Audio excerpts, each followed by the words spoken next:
You're no daughter of mine. Her mother's voice sliced through the air like shattered glass, silencing the entire engagement dinner. No clink of silverware, no whispered gossip, just silence. Harper Lee stood at the center of it all, blinking in the shock of her mother's rage. Her crime? Refusing to marry Ethan, the polished, ambitious banker her mother had handpicked as the perfect match. Harper had said no, Teacher. quietly, calmly, firmly, and that had shattered everything. A split second later, the slap came. Hot, loud, humiliating. Harper's cheeks stung, her ears rang, the world spun. Someone gasped. A chair screeched back. But Harper didn't cry. She didn't scream.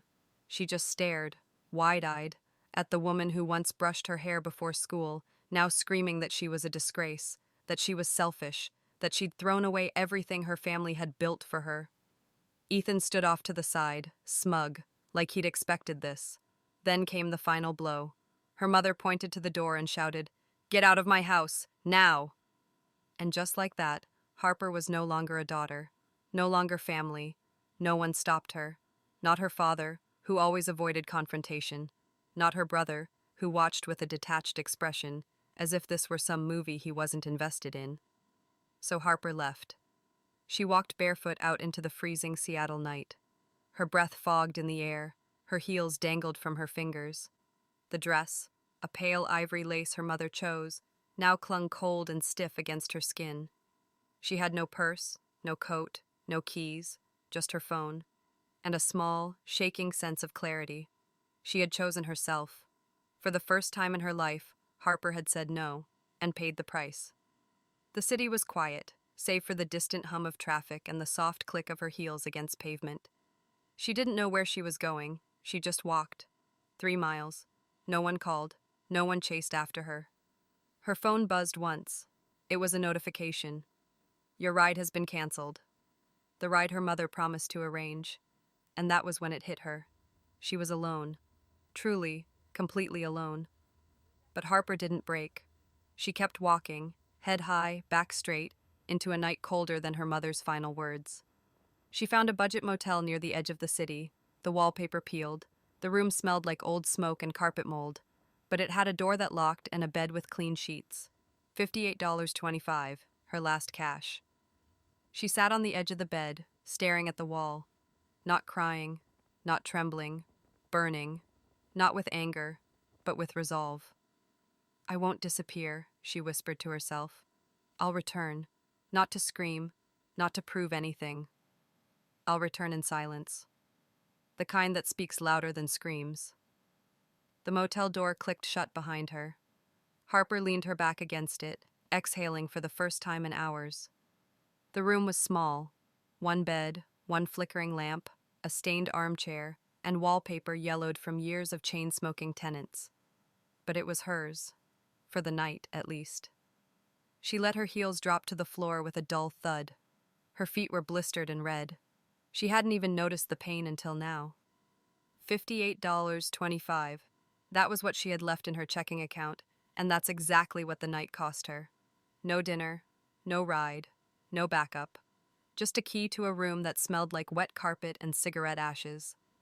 She sat on the edge of the bed. The springs creaked beneath her. Her phone lit up on the nightstand, and for a second her heart jumped. Maybe her father had come to his senses.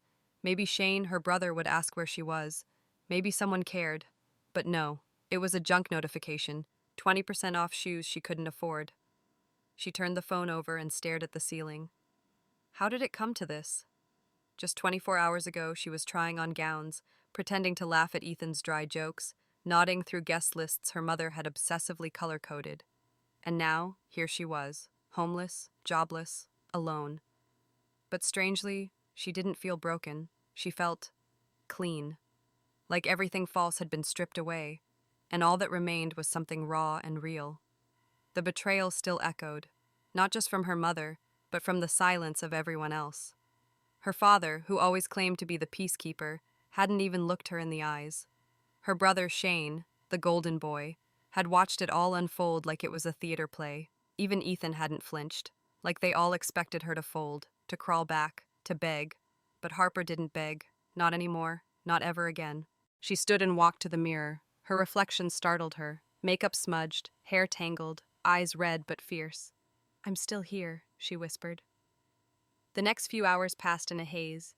She rinsed her face in the cracked bathroom sink, curled up under the thin motel blanket, stared at the flickering ceiling light. Sleep didn't come, but tears didn't either. What came instead was something stronger: resolve. Around 3 a.m., her stomach growled. She had $2 and some coins in her wallet. Not enough for much, but maybe a vending machine snack. She stepped outside, wrapped in a motel towel like armor. The cold bit through her, but she kept walking. And that's when it hit her. No one was coming. No one was going to rescue her. She could either sink or swim. Harper walked back to her room, sat down, and opened her phone. She searched for local jobs, for used laptops, for remote gigs, for anything. She didn't know what the next day would bring, but for the first time in her life, she wasn't waiting for permission. She was done obeying. She was going to build something from nothing. Mornings were the hardest, not because Harper didn't want to get up, but because every single morning reminded her how far she had fallen. From a well-decorated bedroom in her mother's house to a cramped one-room sublet with roaches in the walls and a mattress that sank like quicksand. Her first job was at a diner 3 blocks away, the kind of place that smelled like burnt toast and brewed coffee all day long. She wore a faded blue apron and served eggs to strangers who never looked her in the eyes. Tips were coins, sometimes crumpled bills. Not enough. Never enough. But Harper didn't complain. She collected every cent, counted every dollar. And at night, after her shift, she went to the local library and stayed until close. That's where she discovered the computer station. Outdated, slow, but it worked. She started teaching herself basic HTML and CSS from free tutorials. At first, it was just curiosity. Then it became survival. She borrowed a notepad from the library desk and began sketching website layouts on paper napkins. She watched YouTube videos on branding. She scribbled business names in the margins of newspapers. One name stuck: Pine and Ember. She didn't even know what it meant yet. It just sounded like fire and forest and strength. It felt right. Her evenings were a blur of black coffee and code. She failed a lot. She broke things. She cried in the library bathroom once when a page she spent 8 hours building disappeared in a glitch. But she came back the next day, and the next, and the next. One evening, on her way home, she passed by the same black BMW that once belonged to Ethan, the man her mother tried to force her to marry. He didn't see her. She saw him toss a $20 tip at a valet, smirking like he owned the world. That was the night she made a decision. She would take that $20, metaphorically, and build an empire. Harper scraped together enough to buy a second-hand laptop off Craigslist. The battery didn't hold. The screen flickered. But it was hers. She worked her diner job by day and took on small freelance gigs by night: logo designs, simple WordPress sites, email newsletters for mom-and-pop shops. The pay was laughable, the hours brutal. But with every project, she sharpened her skills. She wasn't just working, she was building. At 26, she was running on 4 hours of sleep, 2 cups of instant ramen, and raw determination. Her bank account hovered near zero. Her back ached from a second-hand chair. But she was free. No one told her who to marry. No one told her where to go. And best of all, no one could take this from her. It was hers, every bit of it. One night, after sending in a project to a bakery client, she received an email that changed everything. A woman named Rosalind. She'd seen Harper's work online. She liked the clean lines, the voice, the grit. "Do you freelance full-time?" the email asked. Harper stared at the screen. Her fingers hovered over the keyboard. Then she typed, slowly, surely, "Yes, I do." She didn't. Not yet. But that night she decided she would. It was a Tuesday morning when Harper's world tilted again. She sat on the cracked bathroom floor of her apartment, a shoebox unit on the 4th floor of a walk-up in Jersey City. The floor was cold. The air smelled faintly of bleach and mildew. In her trembling hands was a plastic stick with 2 pink lines. Pregnant. She blinked as if the result might change. It didn't. There was no one to call, no one to tell. Her mother would have said, "This is what happens when you don't obey." Her father would have said nothing at all. And Shane, her brother, had already vanished from her world. Harper pressed her back against the peeling wallpaper, arms wrapped around her knees. and for the first time in months, she felt something that wasn't anger, it was fear. How was she supposed to raise a child on waitress tips and occasional freelance checks? How was she supposed to give someone else a future when hers was barely stitched together? But then, a second feeling rose, fierce, primal, protective. She placed a hand on her stomach. "I don't know how," she whispered, "but I'll find a way." From that day forward, Harper moved differently. She woke earlier, stayed up later, ate less so she could save more. She took on more freelance work, even the soul-crushing gigs that paid pennies. She learned to fix a broken laptop fan with YouTube tutorials and a butter knife. She stopped renting her entire apartment and sublet the bedroom, sleeping on the pull-out couch so she could stash money for diapers and formula. She learned how to sleep in 90-minute cycles, one eye open, one hand on her belly. The apartment leaked in the winter. The heating broke twice. But Harper didn't crumble. She found thrift stores that offered maternity clothes by the pound. She scoured free cycle groups for baby cribs and bottles. She designed logos while her feet swelled and edited blog posts between prenatal appointments. There was no maternity leave, no family support, no partner to hold her hair back when the nausea hit.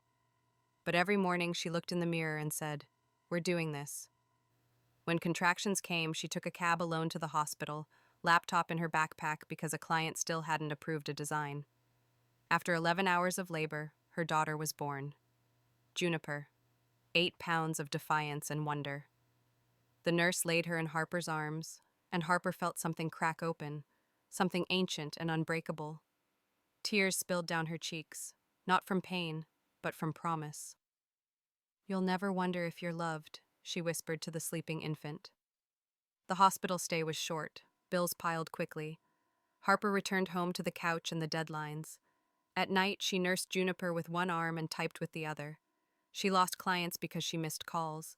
She gained better ones because her work was too good to ignore, and slowly, day by day, she began to rise. Pine and Ember, the name she once scribbled in a library, started to grow into something real, a brand, a mission, a rebellion.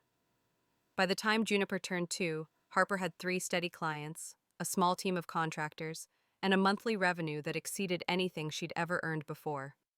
She wasn't just surviving anymore, she was building, brick by digital brick. And though no one from her old life had reached out, it didn't matter, because every gig, every bottle warmed, every night she stayed awake with Juniper against her chest, it was rewriting her story, from broken to bold, from cast out to creator.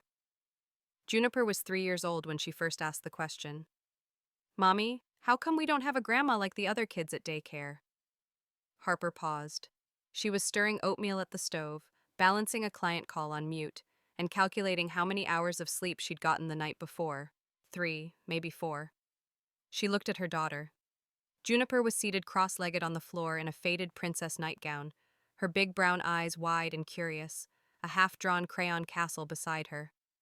Harper knelt down and tucked a loose curl behind Juniper's ear. "Some people only know how to love you when you do what they say," she said softly.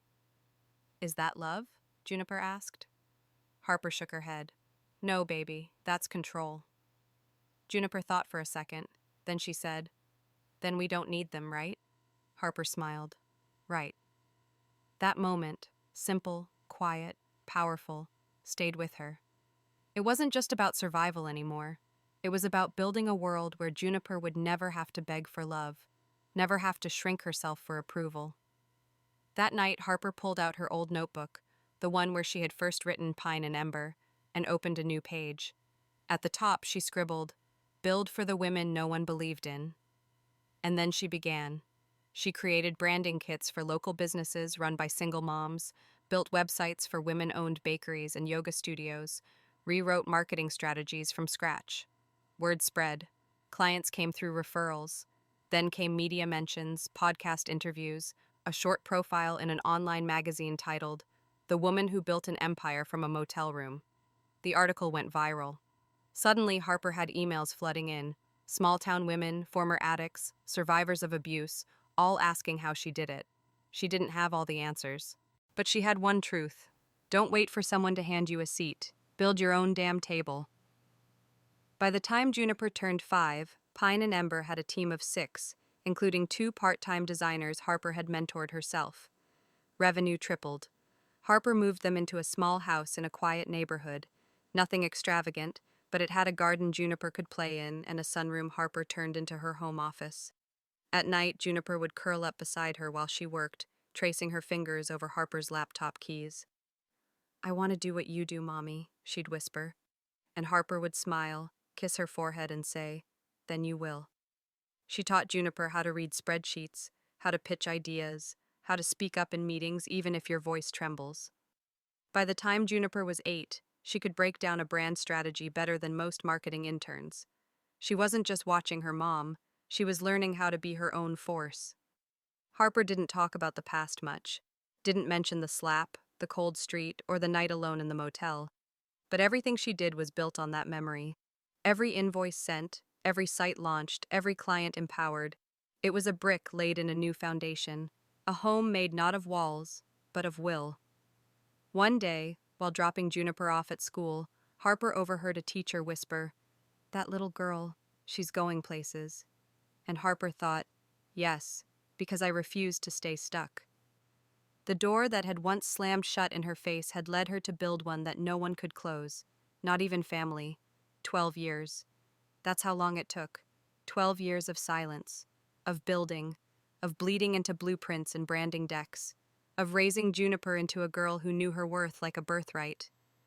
And now, Harper stood at the top of the jet stairs, her heels clicking against polished metal as the desert wind danced through her coat. The Phoenix tarmac shimmered in the late morning heat. Ahead of her stood 3 familiar figures, her mother, her father, and her brother, all pale, all still, like ghosts she'd buried but never grieved. Beside her, Juniper, now 10, adjusted her sunglasses and whispered, "Mommy, is that them?" Harper nodded once. "Yes, baby." She had prepared for this, not rehearsed, prepared. There's a difference. Rehearsal is for performance, preparation is for peace. She hadn't contacted them, she hadn't invited them, but word gets around when a once disgraced daughter becomes the CEO of a firm that just acquired 3 legacy companies, including one that her brother once interned at. They had come to see for themselves, to see if it was true. Harper descended the stairs slowly, her posture calm, unshakable. Each step was deliberate, each breath controlled. She wasn't walking toward them, she was walking into herself. When her stilettos touched the pavement, no one spoke. Even the air seemed to hold its breath. Her mother looked smaller than Harper remembered, not physically, but spiritually. Her coat was crisp, her lipstick perfect, but her eyes were haunted. Her father cleared his throat like he wanted to say something, but didn't. And Shane, the brother who once watched her get thrown out without blinking, shifted his weight like a child caught cheating in church. Juniper slipped her hand into Harper's. "Should I say hi?" she asked. Harper looked down, softening. "You don't have to. You don't owe them anything." Juniper nodded. But then, curious as only a child can be, she let go and walked forward. She stopped just a few feet from her grandmother. "Are you my mom's mom?" she asked, tilting her head. Harper's mother blinked, her lips parted, her hands twitched, maybe guilt, maybe fear, but no words came out. Just silence. The kind Harper had once been crushed by, the kind she now wielded like steel. Harper stepped forward, standing between her daughter and the past. "It's been 12 years, she said, voice calm but heavy. "That's how long it took me to build a life worth walking away from you for." Her father swallowed hard. Her mother looked like she might cry. Shane muttered, "She looks like you." Harper didn't blink. "She carries my last name, and none of yours." The words landed like thunder, but Harper didn't raise her voice. She didn't need to. The silence spoke for her. She thought of the first night in that motel, the moldy carpet, the vending machine dinner, the promise she made to herself. "I'll return in silence." And now, here she was, not to reclaim a seat at their table, but to remind them she built one of her own, with her own hands. And her daughter? She would never have to ask where she belonged. She would always know. That day, Harper didn't stay long. She didn't hug. She didn't rage. She simply said, "Goodbye," then turned, walked back up the jet stairs.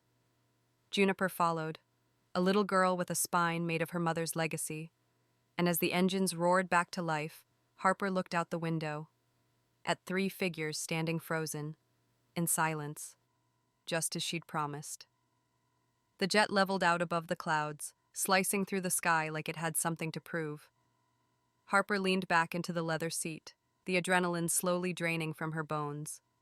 She looked over at Juniper, who was sipping ginger ale like it was champagne, swinging her legs without a care in the world. Then came the question.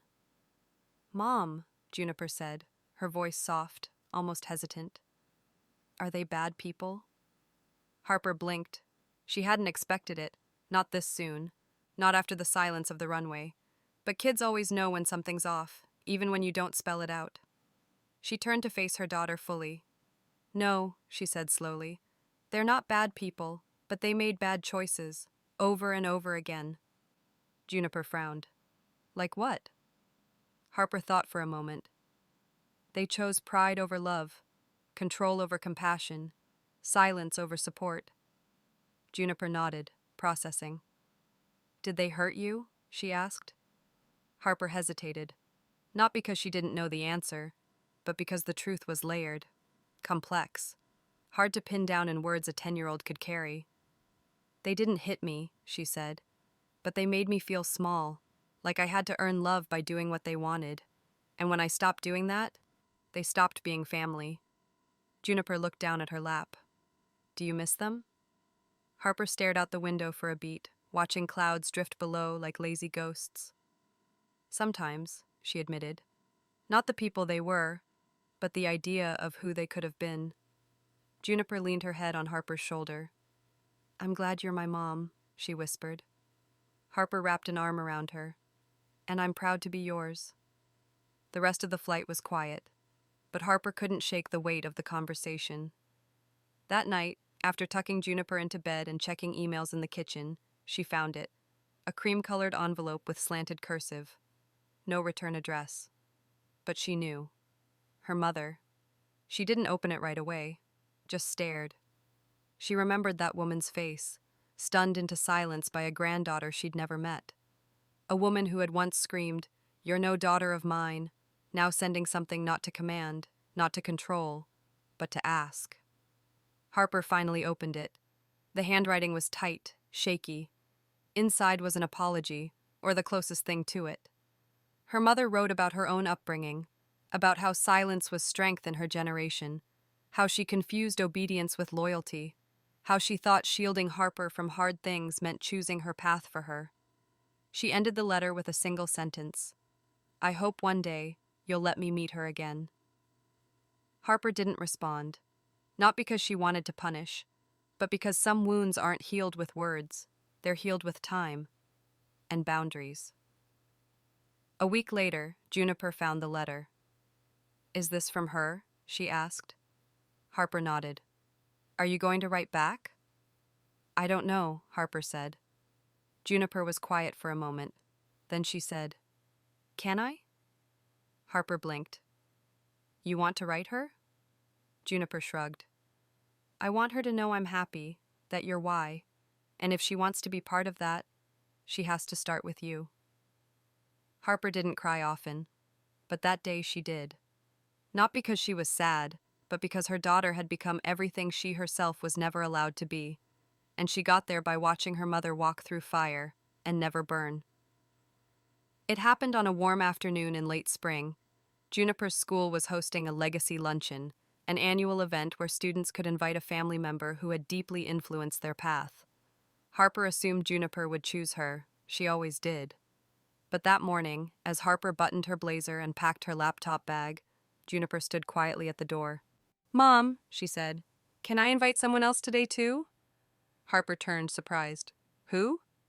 Juniper hesitated, then said, "Grandma." The word landed like a stone in Harper's chest. It wasn't anger she felt, not anymore. It was memory, echoes, the weight of a wound that had scarred but never scabbed clean. But she trusted her daughter. If Juniper wanted this, she had her reasons. Harper nodded slowly. "Okay." That afternoon, Harper sat near the back of the auditorium, watching the door. Her mother arrived just before the ceremony began. She looked smaller. Her hair was pinned neatly. Her blazer was pale blue. She clutched a modest bouquet of daisies like they might give her courage. She scanned the room until she saw Harper. They exchanged a look. No wave, no smile, just recognition. Then the ceremony began. One by one, students walked up and gave short speeches about their mentors, mothers, fathers, coaches, grandparents. Then Juniper stood, confident, composed. My legacy, she began, comes from a woman who built a future out of nothing. Harper felt her breath catch. She taught me that silence can be louder than words, that survival isn't weakness, it's strength in disguise, that you don't have to yell to be heard. The room was still. Then Juniper added, and today I invited someone else, someone who once made the wrong choices, but is trying now. A soft gasp echoed. Everyone turned. Harper's mother sat frozen, tears brimming, her hands clenched around the bouquet. Juniper looked right at her. Forgiveness, she said clearly, isn't about forgetting. It's about not letting hurt control your story. There was no applause at first, just silence. Then the room erupted. After the ceremony, the three of them, Harper, Juniper, and her mother, sat under a willow tree in the school garden. It was quiet, tentative, like a conversation trying to remember how to begin. I don't deserve this, her mother said, eyes on the ground. I'm not offering it because you do, Harper replied. I'm offering it because I don't want Juniper to inherit my bitterness. Her mother nodded, slow and shaky. I kept her letter, she whispered. I read it every night. Then she reached into her purse and pulled out something Harper hadn't seen in over a decade, the engagement ring.